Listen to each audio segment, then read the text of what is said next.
Good afternoon, good evening, good morning, wherever you are in the world, and thanks for joining us for this eDialogue on what future for small-scale farming. We're organising this on behalf of the Sustainable Development Solutions Network, Foresight for Food, IFAD, APRA, the African Policy Research Arrangement, and I'm Jim Woodhill. I lead the Foresight for Food initiative, and we're working to strengthen foresight and scenario capacities for food system transformation, and also doing quite a lot of work through an AusAid funded program in South Asia with IFPRI and some of the colleagues on the call. Ken, over to you.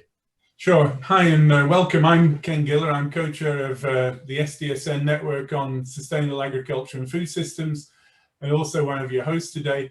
Our network focuses specifically on SDG 2, on zero hunger, with a very strong interest in rural households and smallholder farmers. Jim.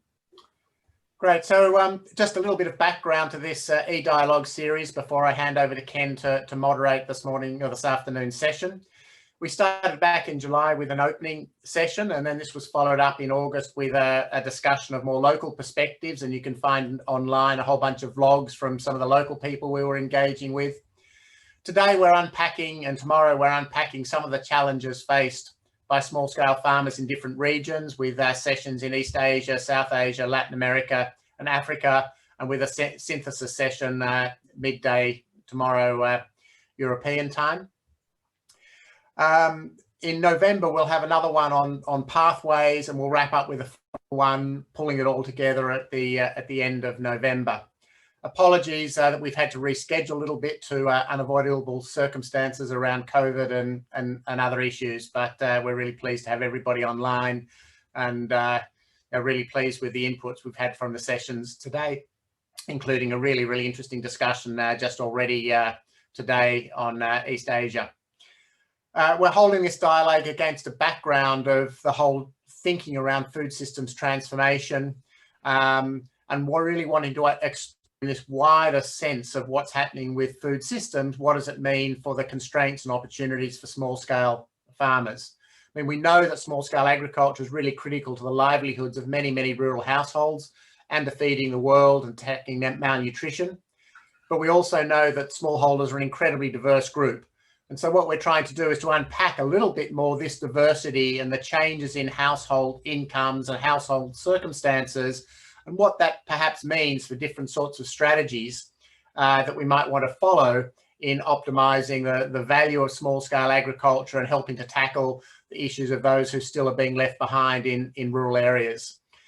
So we're really looking forward to all of your input on these topics this morning, and we really hope that this dialogue can sort of engender an ongoing and deeper debate around small-scale agriculture in changing food systems. So with that, let me hand over to Ken to moderate this session. Great. Well, thanks, Jim. So we're really thrilled to have a really knowledgeable, experienced panel to share their thoughts today.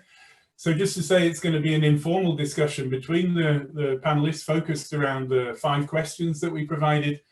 And in essence, we're interested in hearing how important small-scale farming will be into the future for poverty reduction, food production, nutrition, how food markets are changing, what this means for different types of households, the implication for women, for youth, and how policymakers could be responding.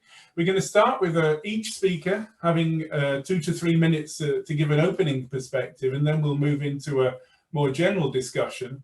And we'll invite actually questions from the audience, so please feel free to type your questions in the chat. And finally, we'll, at the end, be asking each of the speakers to give us one concluding main message. To save time, I'm going to ask each of the speakers briefly to introduce themselves when they speak. And as an experiment, we'll be running in parallel a mural sticky board where the audience can add their views, and this will be collated at the end along with the summary of what we hear from the panel. So I'd like to start then by inviting Sudha Narayanan to introduce herself and to give her first thoughts. Sudha. Thank you very much for inviting me to be part of this panel I'm Sudha Narayanan. I'm an agricultural economist by training. I live in Mumbai in India and work mostly on agricultural markets and rural labor markets. I'm going to restrict my comments to India, which is the focus of my research. And I often say that India is a nation of smallholders with 146 million operational holdings in 2015. The more remarkable thing about India is, in contrast to many developed countries, India's actually bucked the trend and there's no evidence of consolidation. So in fact, we have fewer and fewer large holdings and a burgeoning smallholder population. So if you look at between 2000 and 2015, the share of those holdings with less than 1 hectare have grown from 63 to 68%. And the mirror image is true where those that are larger than 2 hectares have declined from 19 to 14%. So a lot of the progress India makes really rests on smallholder agriculture.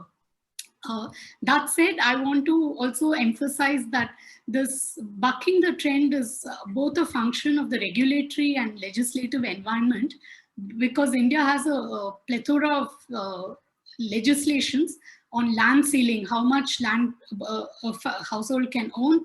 It has rental restrictions and tenancy laws that prevent large-scale leasing. And even the sale of agricultural land is restricted. Sometimes many states require the buyer to also be a farmer. So these restrictions have kept landholding sizes small. But there's another reason, and that has to do with structural transformation of the Indian economy. The quality of jobs that have emerged in the non-farm employment sector have been very precarious. And I think because of these precarious livelihoods, many smallholders opt not to break ties with their land and sell out, because it's a fallback option in the absence of a reliable social safety net. So in that sense, the smallholder continues to value land in a way that perhaps wasn't 3 generations ago. I want to talk about what the reason the smallholder operational holdings are increasing are because of successive subdivision and the reluctance of farmers to sell land. And this has very serious implications for women and youth. As it is, women who have right to land don't make claims. And it's even more the case when land holdings are already small, because they kind of justify it by saying that anyway the land holdings are small, we don't want to make demands and leave less for our brothers. So I think this is a big problem. And there's another dimension that's come up where men migrate and women are often left with the responsibility of dealing with agriculture and becoming farmers, but without the agency or the resources. Similarly, youth want to leave agriculture, but their aspirations are often not fulfilled in the city or in the non-farm sector, and they're often marginalized and have poor quality of employment. And so even if they want to farm, it's going to become harder for them to acquire land or expand. So that's a big issue as well. In terms of the changes that are happening, I'll just restrict myself to a couple of points. I think heterogeneity is the heterogeneity and diversity. And I think we really need to be careful about having differentiated strategies for smallholder agriculture. Both food markets for food as well as market for produce have expanded. On the food environments and markets for food, I think there's a lot to be desired, because the kind of markets for food that are emerging are all not promoting nutrition. So that's one problem. In terms of access to markets for produce, I think it's happened very differently in different areas. Those who have locational advantages, peri-urban demand centers. So these are all the ones that are actually benefiting from markets. And there's the other problem, which is access to irrigation, soil quality have also emerged as very large problems. Now, in terms of strategies, how are these households actually negotiating these challenges? I think I'm kind of reducing this to very simplistic terms in the interest of time, but I see that most farmers most agricultural households in rural areas are net buyers of food. And if you look at rural households in general, 85% of their value consumed is actually coming from markets. And because of food price increases and uncertainties, I think households have followed differentiated strategies. Some of them think of their farm as securing their food, and as an insurance. The others see it as a source of income. And I think in terms of policy making, these differentiated strategies have to be factored in these approaches that different types of smallholders, how they view farming as a livelihood strategy, as part of a larger strategy. And I'll just end with 3 points. In terms of, I see a very strong role of the state, assuming that they are not going to immediately remove legislative constraints and promote consolidation. There's a very strong role for the state. One is investment in natural resources. In many marginal areas where smallholder agriculture is viable, it's still rain-fed, and irrigation access and land quality is a big problem. So one is investment in natural resources. The other is institutions and markets. So one argument that's often made is, how can you aggregate small farmers to attain scale? But the other dimension is, where it cannot come from scale, how do you get them included in value addition activities so that they can get returns? The third, I would say, is technologies. Technologies can both disappoint and hold great promise. And I think we've reached a stage where functional landlessness is going to increase. And we need to look at vertical farming and polyhouses, anything that reduces risks and overcomes barriers that come in terms of size of landholding. But the key for me is differentiated strategies which are locally driven and incorporate the aspirations of the smallholders. I'll stop there and hope I haven't exceeded my time. Whew. No, I mean, Sudha, wow, that was amazing, I'd say. I mean, you covered so much ground. I'm not going to try and repeat anything. What I'm going to do is let's move on, and let's hope that there's something left for the last speaker also to contribute, because I think we've covered an amazing amount of ground already. So Mamata Pradhan, would you like to introduce yourself, unmute, and give us your thoughts? Yeah, hi, thank you. Thank you for the opportunity, Ken, and hi, Sudha. To introduce myself, I'm a researcher in development, and my particular interest is in social safety net programs, and small farmers are a big part of that ecosystem. So I'll anchor my talk around 6 points. Sudha has already talked about fragmentation. So globally, and particularly in India, with a rising population, and there is very limited industrialization, so there is a very significant fragmentation of land holdings happening, which has been there in the past, and it will continue to happen. So, so the thing is, small scale farmers are here to stay. So, and you cannot just wish them away. So on one side, there is a fragmenting bottom, and on the other side, there is a consolidation of the buyers, the firms, the food services, manufacturing is happening at the top. I mean, Avinash is there on the panel, and he has done a lot of research on consolidating firms. So it is indeed happening. So linking these two will actually determine in terms of what's the nutritional requirements, both in the rural and the urban areas would be.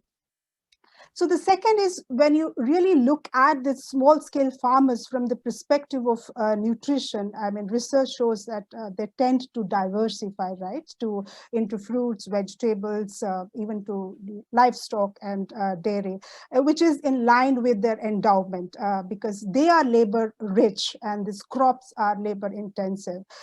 Plus, they have this low capital, and they have this constant need for the frequency, for the flow of the cash, so they don't get into a big production cycle in terms of waiting for a 1 or 2 crops. So in vis-a-vis for in comparison to the large scale farmers. So there are many factors actually for which they actually choose to do this, and they are, so in a sense, they are the custodian of the nutrition requirements of the masses. So whether negative or positive, they are into it. So the choice is theirs. But the flip side of this is that these crops comes with a risk. They are perishable, so there is a perishability risk is there, and we know that small scale farmers have a very low risk bearing capacity. So we need systems to address that, and that will determine, or not determine, determines and will determine in terms of how well they are going to be the provider of nutrition. The fourth is that when we really look at small-scale farmers themselves, to even grow these crops, they need a supplementation in the form of non-farm activities, and for their own sustenance, their own livelihood, for their own nutrition requirements. So besides this non-farm activities from the institutional side, I would like to mention that the standard prescription has been to form farmer-producer organizations where they really exploit the economies of scale and scope. But our research, I mean, we have done a lot of research in farmer-producer organization, particularly in a case of India. It shows that it's a very, very complex system, and that will determine in terms of how they are going to be the provider for, the nutrition.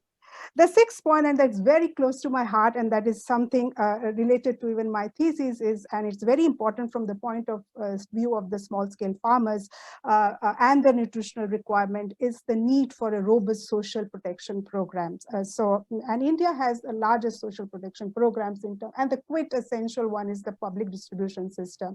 So, but again, like any government programs, it has institutional design problems, right? And so the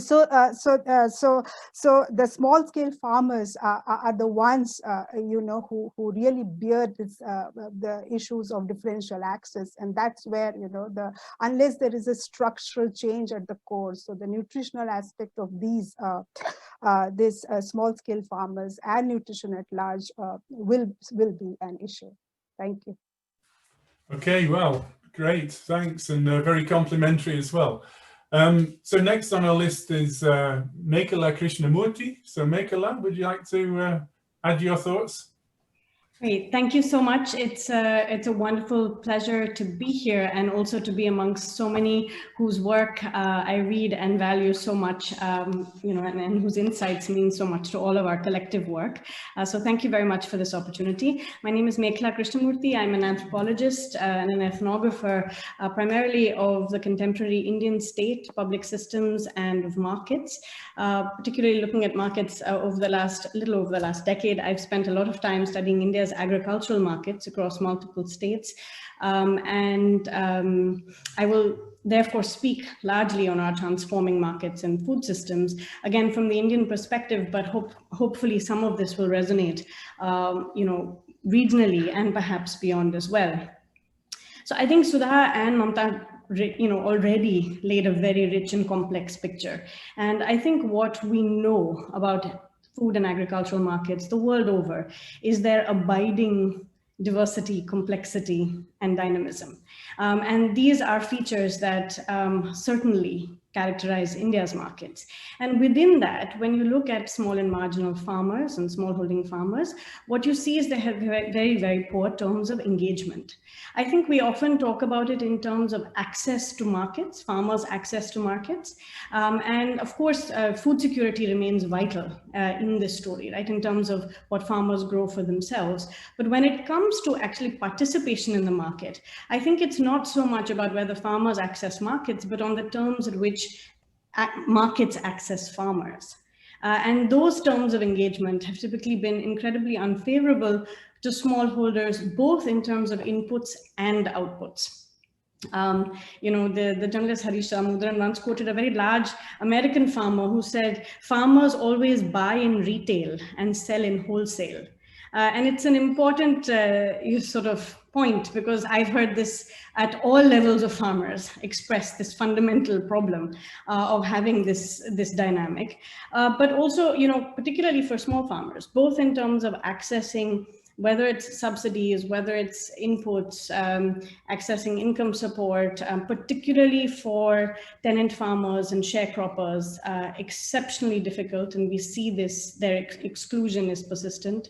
But also on the other side, both government procurement systems, whenever we worked on the ground, have tended to reach larger farmers better. Even in areas dominated by small farmers, we see, for example, in our fieldwork in Odisha, medium to large farmers were much more able to hold, and these sometimes these are also for errors of exclusion and identification, which our systems are obsessed with, but also for small factors, right? Like if you delay the opening of a procurement operation by 2 to 3 weeks or a month, you significantly disadvantage small farmers. So there is a complexity here that has to do with time, with timing, with the availability, access and identification.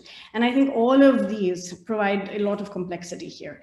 I do want to just briefly make one important point. When we think about small and marginal farmers, usually we talk about their unfavorable terms because they are tied to intermediaries. And this is certainly true. We find many small and marginal farmers sell at the village to small informal traders.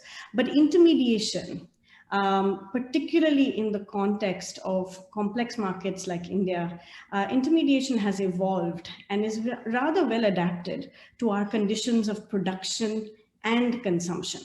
So I think what usually happens, which is a very simplistic approach to disintermediation, is neither always required, nor is it always the right strategy. And sometimes it can actually create greater exclusion. Right? When formal systems do not come in and when existing systems are destabilized. So I think understanding the entire food and marketing system, and here it's particularly important because while we have a very engaged state, both on the side of inputs and procurement, I think a very important point is that our markets are overwhelmingly private, and Mamta talked about consolidation, but persistently what you see is small scale enterprise. And what you also see is the role of regional capital. So we need to, in our larger strategies, and Sudha talked about this very important thing of understanding the Indian structural transformation, small scale capital is going to be critical for this. So, to end, I would like to make one point. In India, we talk a lot about the fact that farmers are unhappy with farming. But I always want to point out that actually moving in and out of farming is the natural state of farming. It has always been core to agriculture, and you can do it on terms. So you can have distress-driven diversification, or you can have surplus-sustained diversification. The question is the terms of that diversification. And for smallholder farmers whose reality is always going to be diverse livelihoods and diverse things, we will have to really rethink and reimagine both institutions and context-specific strategies to think about how the terms of that diversification can be more favorable. And as Sudha said, also sort of, link and respond to their own aspirations. I'll stop here. Well, thanks very much, Mekhala. I had to reach and get an extra pad because I'm running out of space to make notes already. There's so much coming at me here. Let's go straight on with Ranjita. Ranjita, thanks, Ken. Thank you, Ken, and it's an absolute pleasure to be here. Hello, everyone. I'm Ranjita, and I lead the Gender and Livelihoods Research at the International Rice Research Institute. And my interest is in making agricultural and food systems and technologies work for the women and poor, so they have better lives and are healthy. South Asia is marked by huge social and economic inequalities. Women make up most of the smallholder farmers. They are not officially recognized farmers because they don't own land. They are also amongst the poorest, and COVID is expected to worsen that. By 2030, the estimates say there will be 129 poor women for every 100 men in South Asia. And this region will also have the largest youth labor force in the world until 2040. And I think, as Mamta said, these small farms and women are not leaving the rural areas and agriculture anytime soon. They will be hanging in and trying to step up. So what can we do to make them less poor, less hungry, more healthy, more resilient to different shocks? In South Asia, it is not just gender that determines the opportunities and options an individual has. Equally or more important are other factors, intersectional factors like caste, economic status, age, and location. And as Sudha said, more women are now managing farms due to the very high levels of outmigration of men. Plenty of stats on that. And one of our studies is showing that this has only created new dependencies for women. There's really been no significant change in ownership of their assets or improvement of their farms. And evidence also shows that women-managed farms are generally less productive. This is true across the region. And one recent study in India says they are 11% less productive. And crop choice and input use explains 45% of that gap, but the rest is due to the lack of access to other resources, the so-called, the famous gender gap that we talk about, and lack of managerial experience amongst women. We need to expand economic opportunities so women can diversify their livelihood portfolios and income sources. Land rights, safety nets, social protection programs, as previous speakers mentioned, are critical for women. But in South Asia, this is not just an economic problem. There are deep flaws in the way we have constructed our societies and economies. Women and girls are subject to several retrogressive social norms and attitudes. The time poverty due to unpaid care work burden, child marriage, women eating last in the household and the least nutritious foods. All these affect their economic opportunities and also their health. Wage gap has shrunk over the years, but still a long ways to go. Very recent evidence from the CERES 2030 initiative shows that farmer organizations are important for enhancing incomes particularly and providing women those links to markets, but also enhancing the agency and self-confidence of women. Extension services are really key, but we know and we see they still don't reach out to women enough. Linkages with financial institutions and government agencies are important. Some of these farmer organizations are helping do that. There are some very good examples around these from the region, including group farming, the very famous Kudumbashri program in Kerala and others in southern India. But we also have realized that we can't just transplant these models everywhere. Because of this vast socio-economic, cultural, and institutional diversity or heterogeneity, often we look at, you're offered digital technologies as a panacea, but let's mind the huge digital gender gap in South Asia. So, bottom line, this is a wicked challenge with no silver bullets, and we have our work cut out for us. Thank you. No, absolutely. Wow. And I love that point about not being able to transplant. And I think one of the issues we really want to look at is what can we learn from different areas that we can build on in other regions of the world. But you make the point, even within India, this breadth of cultures means that you can't simply transplant from one place to another. Great. So, Javika, please, if we could switch to you now. Yes, yeah. Hello, everybody. First of all, I would like to thank Ken and other organizers for the opportunity given. My name is Javika Veeraheva. I serve as a professor of agricultural economics attached to the University of Peradeniya, Sri Lanka.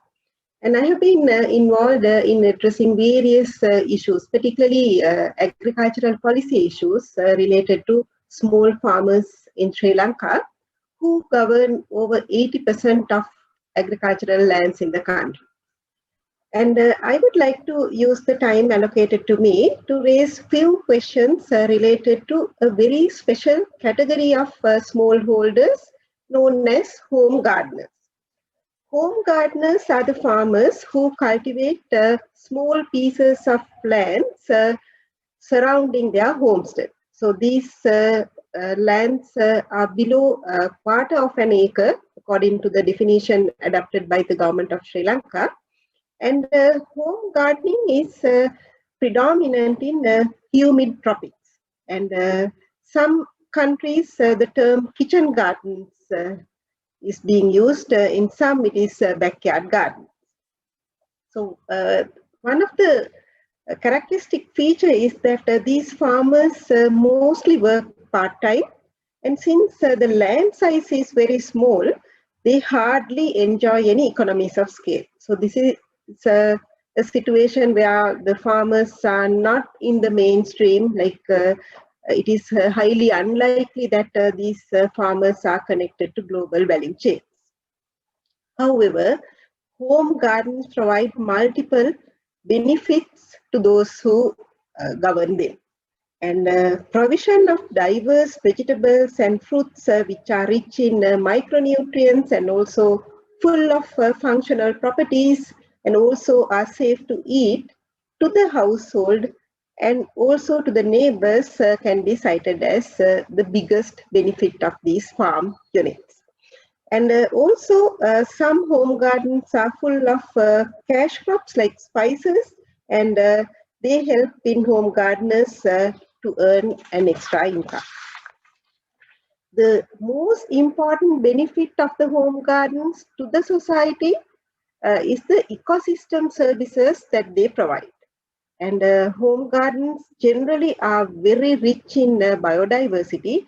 And in Sri Lanka, home gardens actually mimic natural forests. So environmentalists are very, very keen in preserving home gardens. So there are no two words. Home gardens are sustainable and climate resilient food production systems. So they help in improving status of food and nutrition security, particularly of the poor and vulnerable in the countries like Sri Lanka. So during the COVID pandemic time, they helped a lot and most of the very rural areas were not affected due to lockdown conditions because they had sufficient food from the home garden.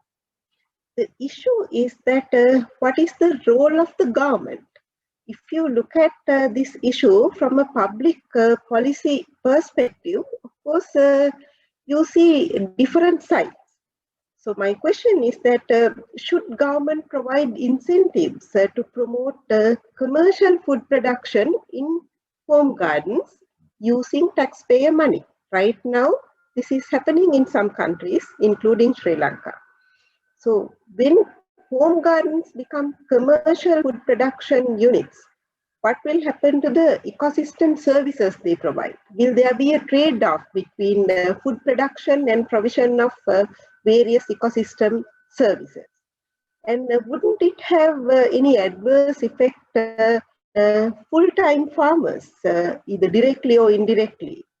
Wouldn't it create an anti-export bias?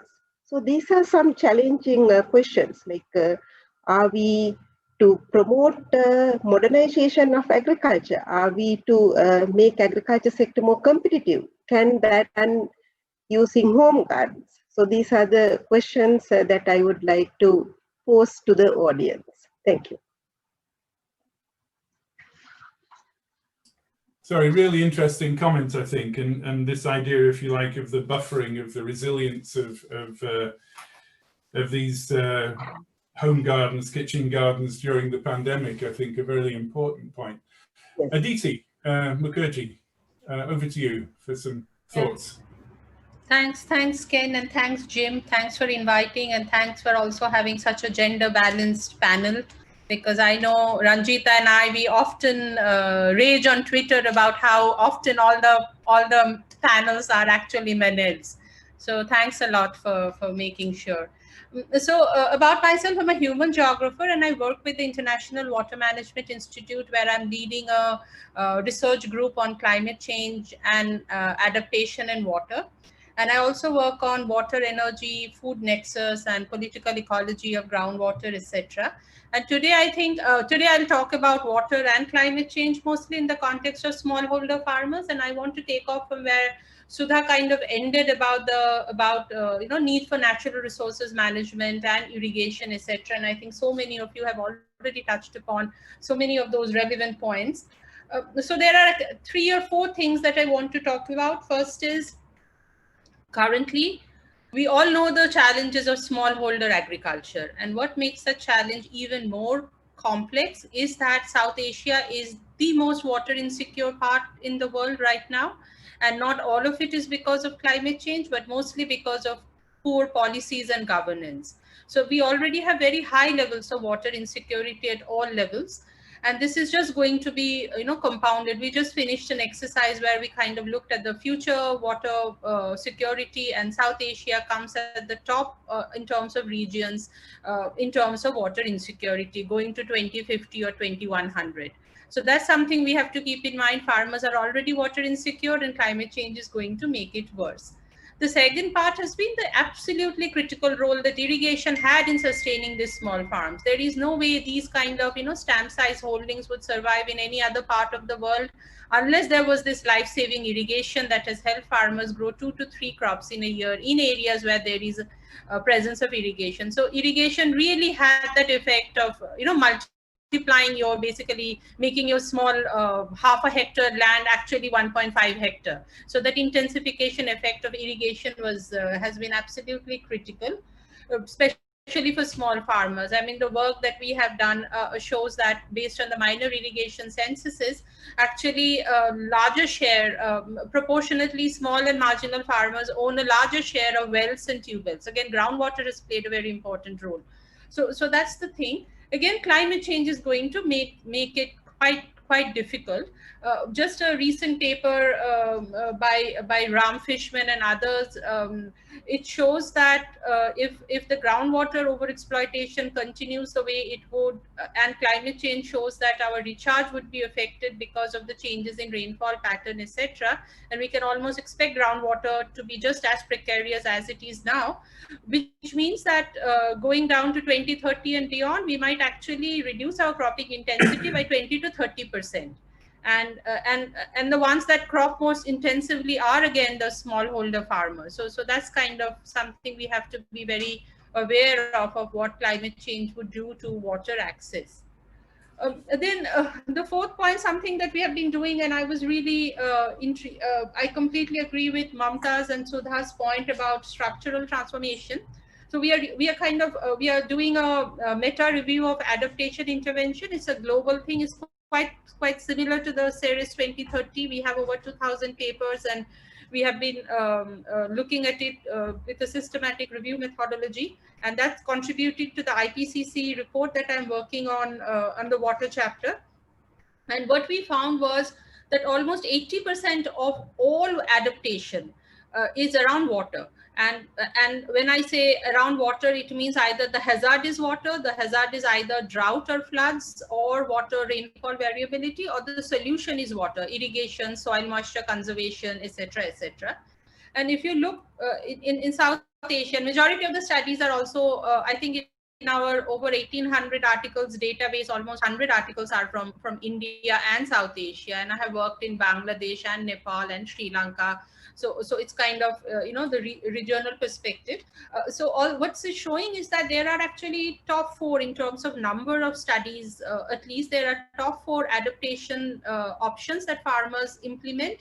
And these are about changing cropping pattern, which is the most important adaptation alternative. Farmers are changing cropping pattern based on, or changing the time of sowing and harvesting based on the rainfall variability. Then there's a lot of adoption of improved cultivars, and those of us who work in the CGIAR know that that's been also a priority of the CG in terms of improved cultivars. So there's a lot we find there. And the third and the fourth one are around irrigation and ag water management and soil water moisture. And if you look at these 4, none of these are transformational adaptation. These are all autonomous adaptation. These are all incremental adaptation. So all that happens is there is some profit on the margins here and there, but it isn't enough to prepare us and our farmers for even not enough for a 1.5 degree world. And we are headed towards a 2 degree world. So that's something. And transformational adaptation is around migration. All the migration evidence we are finding is predominantly about kind of, like distress migration, which is again not transformational, it's kind of maladaptation. So I think to just tie all those threads together, the importance of water, importance of irrigation, how climate change will threaten each of these, and how we are nowhere near any kind of transformational adaptation, means that we actually need to look more towards structural transformation of our economies. We simply cannot have so many farmers with these small holding unless there are better job opportunities. And so that clearly noted the precariousness of those, alternative job options. Then I think social safety nets. I mean, of all the adaptation options, they are numerically not such a majority, but wherever countries have adopted social safety nets, that has had very positive gender and equity impact. So I think those are very important. So I'll just stop there. Yeah, thanks. No, brilliant. Well, thanks very much indeed. And I think, you touch very much on this whole idea again of what can we expect from transformation? Avinash, is there anything left for you to say, or has it all been said? Could you unmute yourself and maybe introduce yourself first before you talk?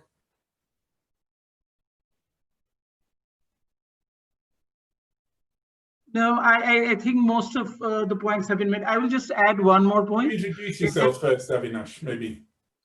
Sorry? Could you introduce yourself for the audience? Yeah, I am Avinash. I work with International Food Policy Research Institute in its New Delhi office. I just wanted to add one small point, is that if you look at South Asia region, there are more farm laborers than farmers in South Asia. And farm laborers systematically are poorer than even the smallest landholder. And most of South Asia's agriculture policies are agnostic of farm laborers. For example, machine subsidies. If you did a welfare analysis and used Gandhi's talisman or Rawlsian thing, I don't think there's a case for machine subsidies in South Asia.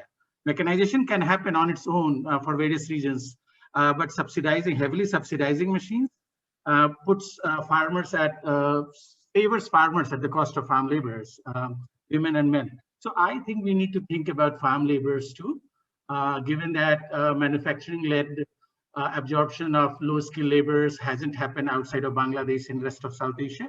So whenever we think about agriculture policies and climate change and other things, this is the most vulnerable group that gets ignored almost always by farm policies. Barring NREGA, which is an employment guarantee in India, provides only 100 days of employment. If that, there are very few policies that think of them and look at, even in economic analysis, after Utsa Patnaik and others, I think last 20 years, there's been very little work on how different agriculture policies affect or do not affect farm laborers in India. And there's a gender angle there, because if you look at the portfolio of work available to a South Asian woman, I think ag labor is the only one available. And there I am also including dairy and small backyard poultry, etc. So what happens to ag labor matters to some of the poorest people and should be factored in. Thank you. That was short and sharp, Avinash. Thanks very much. I mean, wow. I mean, we've touched on so many different things already. And I'd like to give you, as panelists, the opportunity to reflect on things that the others have said. But I mean, one of the things, just to reflect back on our discussion from East Asia this morning already, is in East Asia, of course, particularly China, you see this real trend of consolidation already, with, I think, a much better or much more opportunity in terms of the labor market than we see or we hear from you now in your discussion here. But I think particularly this idea, though, I mean, of small farms being here to stay, small farms getting smaller, but obviously being the fallback very much for many households, and therefore not expecting to see this this sort of structural transformation that we're always talking about.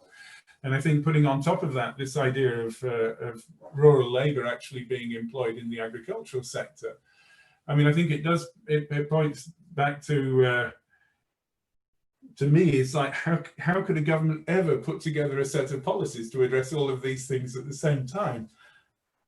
Blows my mind. Sudha, are there things that you'd like to respond to from the other panelists? And I'd like to invite the attendees as well to type questions in the chat, and we'll try and come to those later on.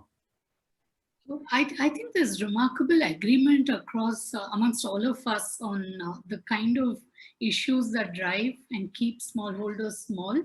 To me, well, I'm kind of glad I'm a researcher and not a policy maker, because it's quite a formidable challenge to do this and get it right.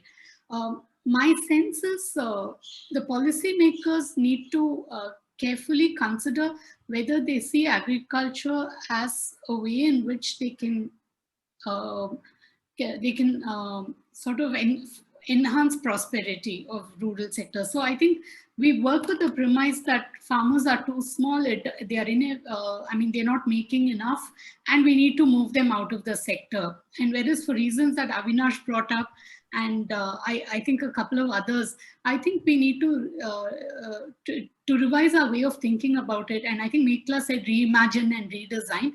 I think the policies that we would pick could be very different if we saw agriculture, as Mekla said, as a very flexible thing, as one thing in a portfolio of livelihood opportunities. Yeah, no, exactly. And so sort of see how we can support infrastructure and conditions in rural areas so that you create a virtuous cycle there. And I want to just say one thing. In the history of Indian agriculture, and I'm sure it's across South Asia as well, there are parts where profits from agriculture and the returns and surpluses have been invested in off-farm and therefore generating a virtuous circle. There are other cases where we see that non-farm actually helps you generate the income to invest back in the farm.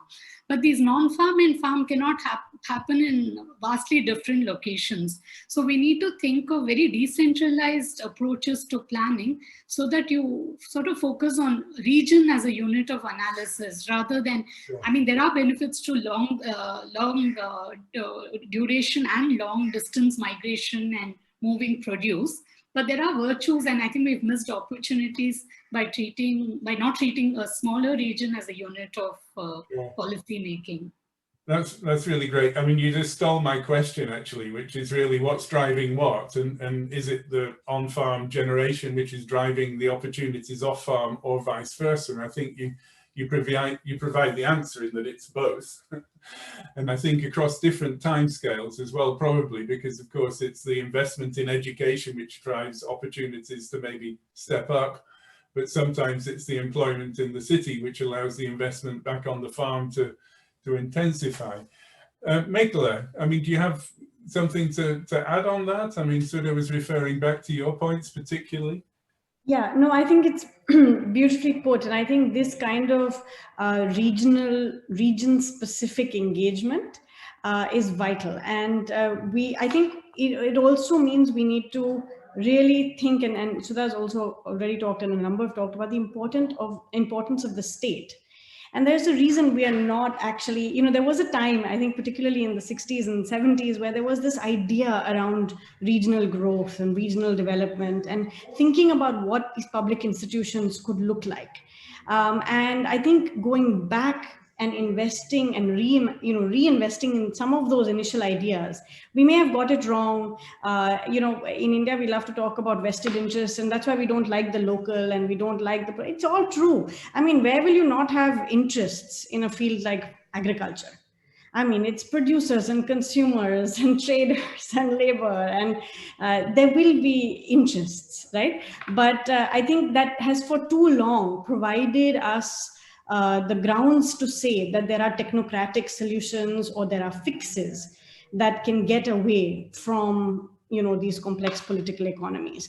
So I don't think that's the case. I would like to just make one very quick point, moving back just a little bit back into agriculture and markets for small farmers.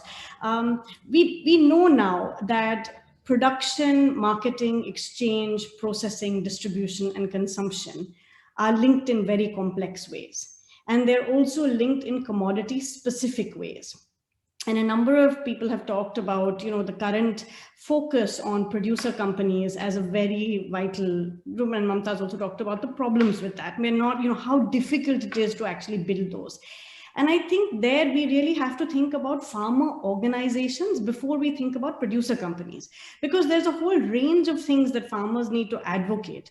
In certain crops and certain commodities, producer companies may in fact be a good solution. In others, actually, maybe what you need is more dense, local, well-invested primary markets. And farmers will individually trade rather than collectively trade. So, you need to be able to think about a diversity of solutions. And, the old work on cooperatives in India are very interesting because they've shown in some places, like in the case of sugarcane and dairy cooperatives, natural alliances between big, medium, and large farmers. Yeah. Right. In other cases, you actually see a tension where one takes away focused or possibilities from others. So again, I think one needs to look at this sort of setting them up as independent from a regional political economy is not terribly helpful. And it actually reduces economic and social possibility, but also economic and social resilience of systems that are very codependent. I'll stop there. Well, thanks very much. I mean, we talked as well then about this whole issue then of social safety nets. And Mamata, you were talking particularly about that. But I was reflecting as well, of course, because Javika's making the point that when you've got these ultra small home gardens, they can also be very important then for the nutrition of the household. And in a sense, that's part of the household safety net. Although, of course, not necessarily providing income. And as Javika said, maybe it being under threat if they're being pushed towards trying to commercialize there rather than seeing that as a complementary activity. The social safety nets, are they necessary to allow these very small farms to survive? Mamata? Yeah, thank you. Jim, like I just want to make a point in context of social safety net programs, and I've done a lot of work on public distribution system, and most of these beneficiaries are actually the small scale farmers. They are the poorest of the poor, and they are disadvantaged in a lot of ways, whether depending on your caste, class, and even the genders. So women are the most, discriminated because they are the ones who go and collect the grains. So when you talk about the nutritional requirement, there are three ways that they get. One is their own production, right? And number two is they buy. And number three is the social protection programs, right? So one is their own production is they get into this risky crops, right? When they get into this risky crops, it is more to supplement their income, right? And so that's what I talked about, that when you are getting into the risky crops, there's the importance of non-farm activities where they need to be involved in. So when they have to even go out and buy for their own nutrition, so they need an income for that. So that's where the social protection programs comes in, And in my research, it has shown that it's a different complex world altogether. I mean, there are a lot of social stratification happening in terms of governance issues, and there is so much access issues in terms of what class you are, what caste you are, in terms of if you are a woman with a higher caste, your access is different. If you are a woman with a lower caste, your access is different. So there is so much differential access. So my point is that when we are talking about small scale farmers and nutrition, we have to take cognizance of their nutritional requirements. Unless you build their capacity, they're not going to diversify into the other crops like fruits, vegetables, or diversify into the livestock. So having a robust social protection programs as a backup, that's a structural change, it ensures their nutritional requirements, which in turn, then that will determine their choice whether they kind of diversify into all these risky crops and fruits and vegetables. So that is one point. And another one I wanted to really make about, in regard to Mekla's point about the food, the farmers producer organizations, is that, I mean, the quintessential kind of prescription has always been centralized on the distribution. So our research has shown that you need to create value first instead of before going for the distribution. So, and this COVID has been a great, revelation to show that our FPOs, which is largely comprised of small scale farmers, are not at all tuned to all this non-price attributes in terms of product differentiation. You have to get into the grading system, certification. And with COVID, in the post-pandemic world, food safety is going to be one of the paramount importance. So they need to really up their game, they can't just go business as usual and not talk about, how do you bring in food safety? What are the health attributes to that? So I'll stop that and unless there are more questions on it. No, well, I mean, I'd like to try and move this. I was really going to keep a bit on the social protection thing for a little while, and I'd like to go back to Javika really, because I was wondering, Javika, if you have the same sort of social protection programs in Sri Lanka as they do in India, obviously, and whether you see that that social protection actually it gives the opportunity, if you like, for the household to then to serve their nutritional requirements from the home garden and not necessarily need to rely on it as the source of income. Well, we do have a social safety program. We call it Samurti, and I should say that these home gardeners are not necessarily poor and vulnerable people. Like this is a different type of farmers. Since the discussion is on small farmers, I brought it up because this is the smallest size. But of course, there are small farmers with home gardens in poverty-stricken areas. And I think provision of information, provision of planting materials, seeds and all that to those farmers will help a lot. And of course, poverty alleviation program is taking care of them. And that program is coupled with a small loan program. So the farmers or the recipients are in a position to borrow money and have their own enterprises. So my worry is the blanket provision of incentives to home gardens in Sri Lanka. And of course, with the pandemic in April-May period, these home gardeners were given seed packs and fertilizers either at a concessionary rate or free of charge. Of course, this deprived the full-time small-scale farmers to receive incentives from the government. And I think that kind of approaches can do harm as well, even though the objectives are noble. So and also going towards this protectionist move with the pandemic, and also healthy food, safe food, fresh food, food with lesser miles. Home gardens have become a very attractive food production units. Understood. So I realized I should have probably asked Jim if he wanted to show his toy, his mural board at this point. Jim, is that still on the cards? Yes, it is. I'm typing away madly here with it. Would you like to share the link so that people can look at it as well? I have shared the link already. I can just share it here. I'm sorry, I see it up there. Yeah. So I just draw people's attention to the link in the chat then, because if you click on that, you'll be able to see Jim's handiwork. There's so much coming so richly and so fantastically. I'm not sure I'm doing it full justice, but let me just share my screen for a moment and show you what I'm doing. Maybe it's just fun for people to see an online facilitation tool as well. Can you see that now? Yeah, sure, we can see it. So what we've done is we've just sort of given a bit of a structure here around what are some of the big changes, what are the implications around the questions that we're framing this dialogue around.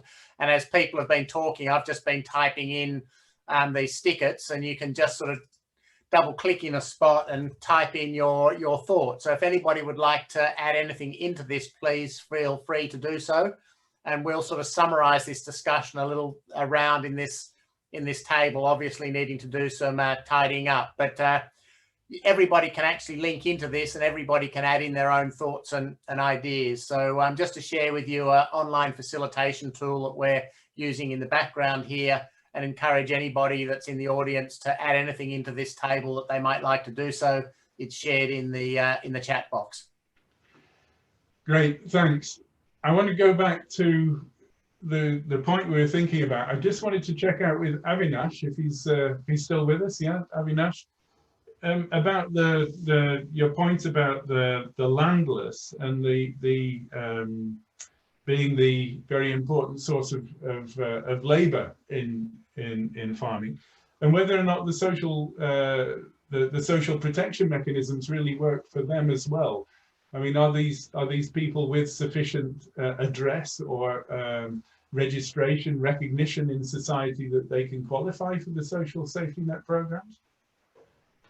So farm laborers, the incidence of poverty is the highest among this group, the rural agricultural laborers. So to the extent that social safety net programs are there, they are covered. There are differences across, even let's say within India, say some states do much better.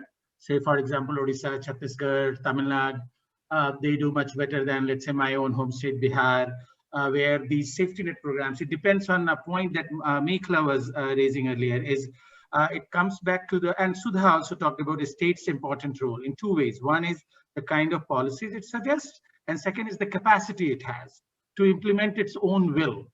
You know, there can be budget and will, but the state capacity at the grassroots level or even at the medium bureaucracy level varies across different parts of India. And as a result, how effective these social welfare schemes are also varies. Some of the poorest states like Bihar, Eastern UP, etc., are also the states where these state social welfare programs don't work as well.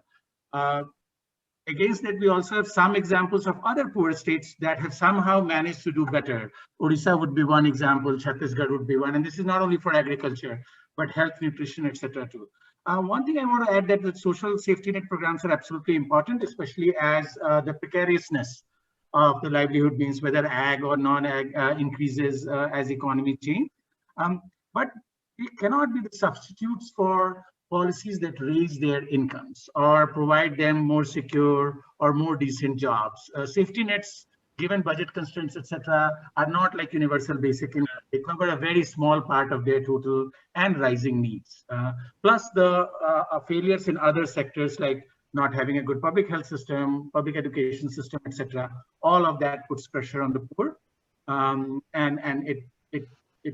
I mean, we don't have more recent data, but some of it shows that rural poverty in many parts of India increased between 2011-12 and 17-18. Again, this is not validated data. So I there is social safety nets are absolutely essential, but cannot be substitutes for decent jobs, decent employment in ag and non-ag sector. Thank you. Yeah. I think that framing is very important, isn't it? You know, around like the living income, a decent standard of living, the idea of decent work. I think that's a really important concept because we can have employment, but if it's employment which is denigrating and actually causing people to fall into poverty, then that's a real issue. Ranjita, you really made this statement which really stuck in my mind. I think around this idea of not being able to transplant concepts and ideas from one place to the other, and you were also very much emphasizing this issue of the importance of women, that the fact that women are often then very disadvantaged in their farming. So where do you see the opportunities there for transformation and for intervention, if you like, of policy?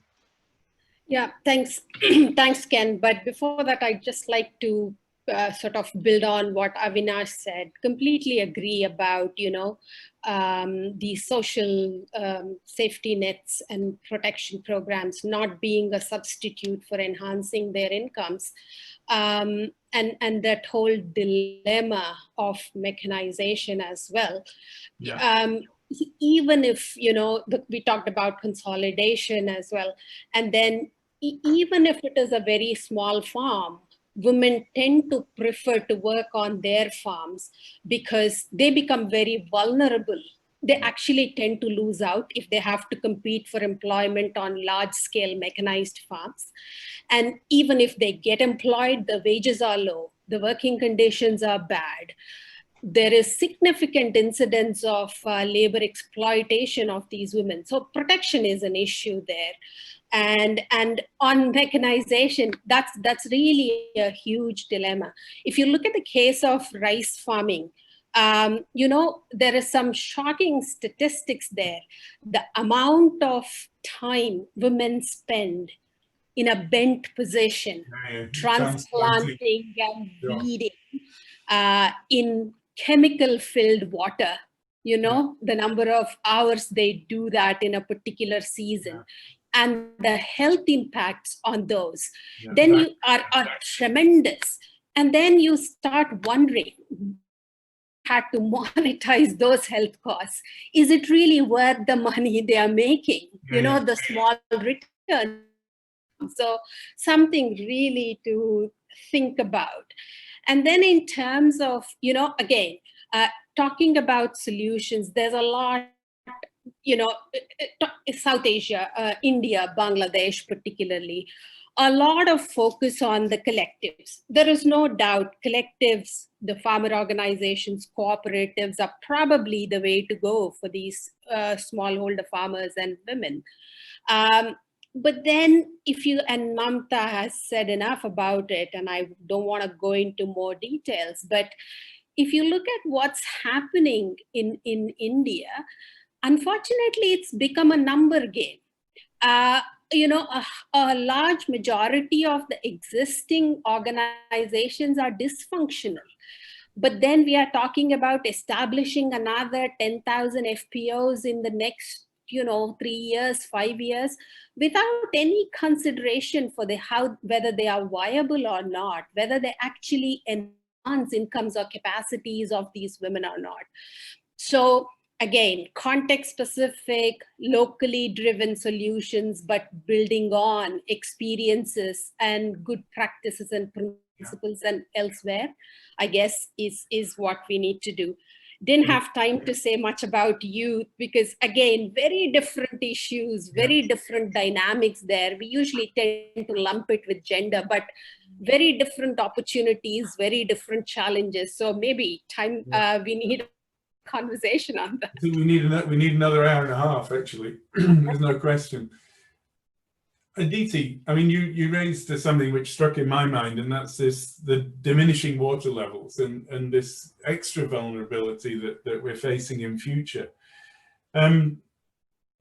Again, I mean, this is an area where, as I understand it, water is not charged for, and therefore it tends to be a tragedy of the common sort of approach of everybody taking what they can. I mean, what sort of policy could you put in there to protect us in relation to that vulnerability in future?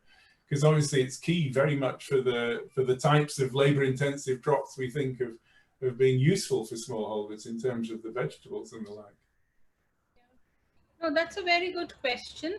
And I think even the situation is a bit more complex. It's not just simply that water is not charged and therefore it's a part, yes, but it's overall, I think, is the overall food policy. So I always say that water is kind of reactive. It reacts to things outside of the water sector. And in the case, the entire groundwater mess in India is actually a product of India's policies from the 1970 onwards, the Green Revolution, the decision to focus on growing of only rice and wheat, you know, providing minimum support price to those, and the PDH, everything associated. So all the things that we had, so basically our food prices being controlled or whatever means that you cannot let your input prices be, you know, like your input prices have to be subsidized because your output prices are not free market prices.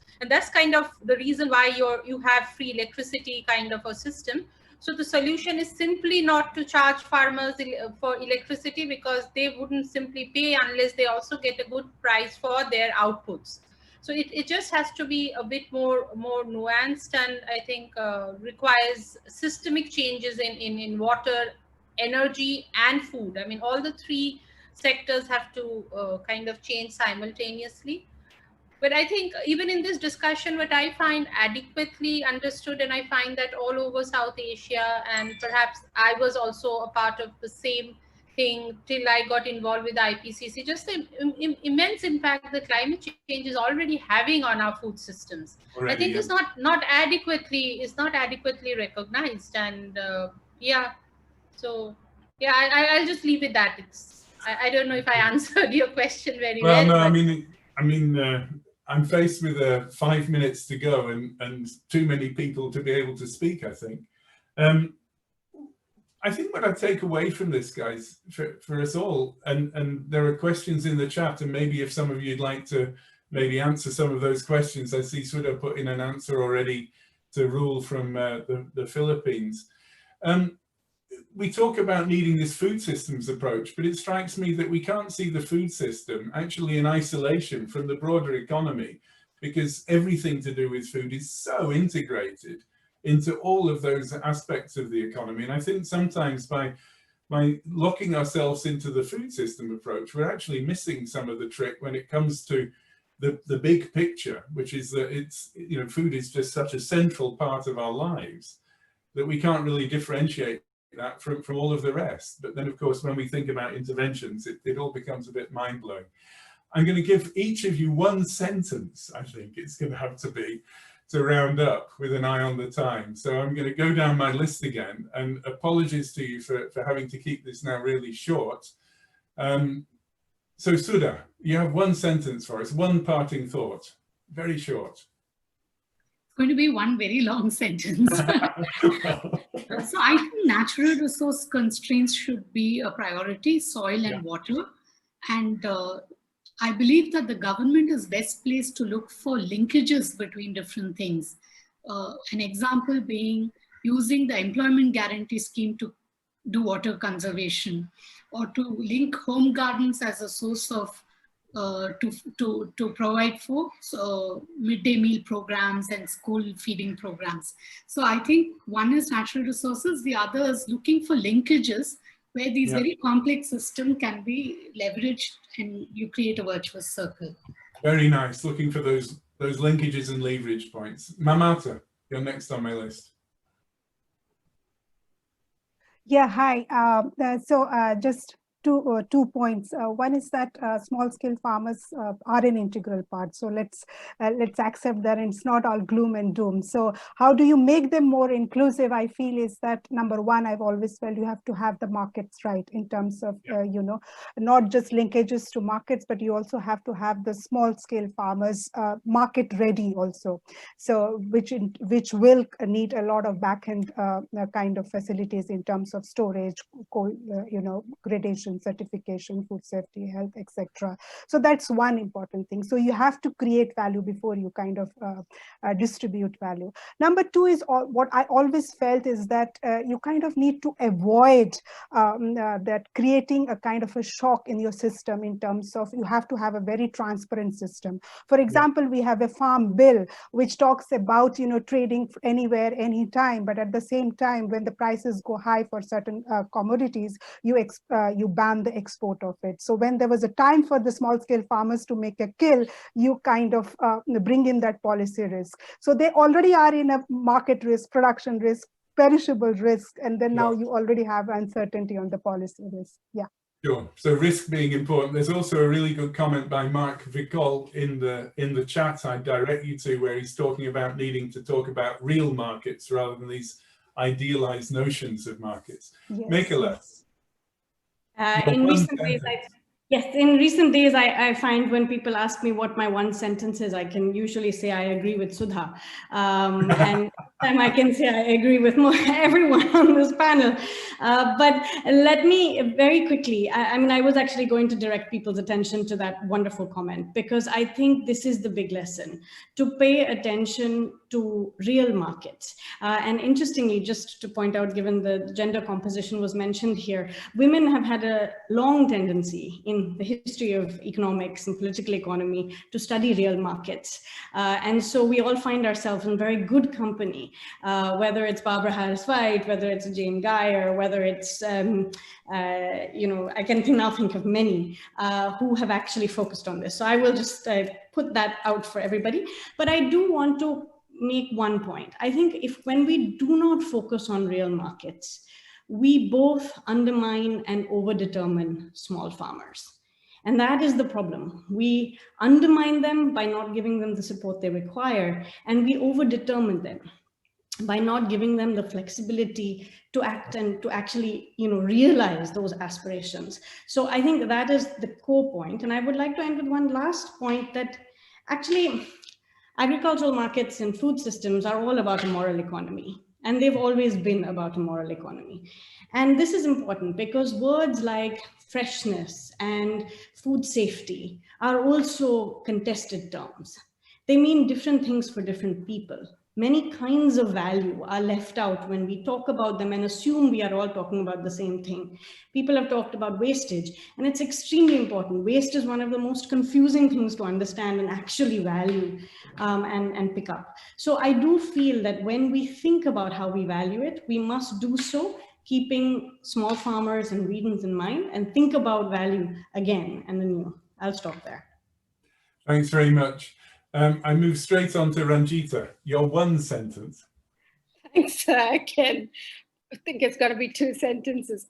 This is based on the very recent finding, again, from that Ceres 2030. It found that 95% of the research studies that they reviewed were not relevant to the needs of smallholder farmers. Yeah. And out of these, one out of 10 looked at outcomes for different genders. Only 12% of studies on market linkages, value chains considered gender. So my one sentence is, invest in research for development, which focuses on finding real solutions to challenges smallholder farmers face, and particularly the more vulnerable groups, women and the poor. So better problem identification, I think, absolutely. Jayvika, a short comment, please. Yes, few short sentences. Okay, what I'm saying is that go back to the principles of economics. We have limited resources, unlimited wants. In policy making, pay attention to what our want is. And we have diverse farmers, male farmers, female farmers, ultra small farmers, very large farmers, farmers who supply to the domestic market and farmers who supply to the export market. So whatever you do to one group, the others will get affected. So make your policy more coordinated, don't do piecemeal work, and be part of a team. That's my message. Great, nice and crisp, thanks very much. Aditi. I would like to, again, well, obviously bring back the climate issue. All said and done, our agriculture is monsoon dependent, and that monsoon itself is changing. It's not even changing, it has changed. So I think that's we need to absolutely climate proof our agriculture, and most of the things I see in the name of climate proofing is just like the old wine in a new bottle, or I don't know what the phrase is, but it's just like recycling things you have been doing forever and now you're calling it climate smart.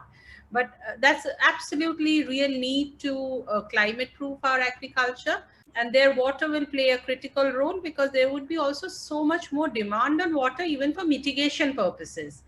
I mean, our coal plants would have to be refitted, we have to do carbon capture storage, we have to do all kinds of things, and water would be such a critical thing at it. So climate proof agriculture, pay attention to water. You know, I'd love to be in a room with all of you for the next day or so we could really hammer out some of these things. But what I'm going to do, with an eye on the time, I'm going to hand back to Avinash and to Jim to actually do some summing up, because Avinash has been involved in a number of the background discussions, I know, as well. So Avinash, then Jim, and at this point I hold my case and I hand over to you. But thanks so much for a really stimulating discussion. Thanks, Ken. This has been a small session, short session, so I am going to free ride and not going to summarize it, because we all of us have, I presume that we have been attentive, and I would not try to needle like an artificial thread through it. I guess there is a lot of agreement on things that we said. So over to you, Jim.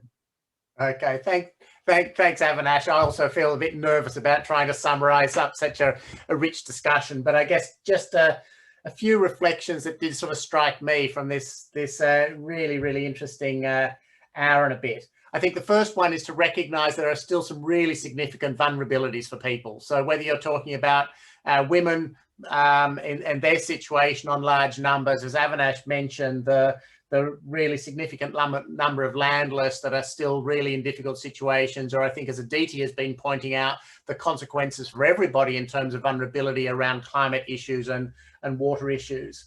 And that behind that, you've got these massive structural changes going on in markets, in economies, in people's household sources of incomes. And all of this requires a very fundamental reframing of how we think about moving forward from much more of a sort of systems perspective. But we're really still struggling to get the sort of policy engagement around that more sort of systemic perspective. And I think, as a number of you mentioned, there's all sorts of technical solutions, but unless you can put that into a more effective sort of political economic context, it's hard to move forward. So I mean, that sort of strikes me that there's sort of a need for a lot more of this sort of dialogue, but also on the policy domain. But as Ken said, it would have been lovely to have everybody in an actual room for a few days to talk about all of this. But in the absence of that, what a fabulous conversation, and thank you all so much for joining in. And please let us know which of you can join in to give a little bit of feedback into the synthesis session tomorrow, when we hear perspectives across all of the regions. And I think with that, Ken, we pull the plug, do we? Thank you so much, everybody. Thank you to our audience, and this will be available online for people to listen to later, and we'll also be summarising it so people can read up on it.